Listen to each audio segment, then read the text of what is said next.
बाप नसतो कुणाच्या ध्यानी मनी,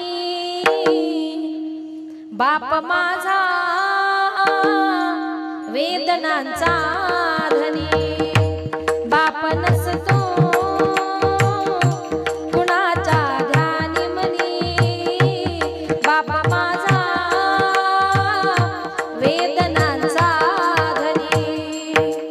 आई मायेचा सागर ही सत्य आहे कहाणी, पण दुर्लक्षित बापाच्या त्या व्यथा कुणी तरी जाणी। बाप नसतो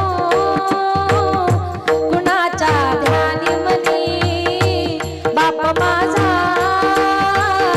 वेदनांचा धनी। आई तव्यावरची भाकरी, बाप तव्यावरचा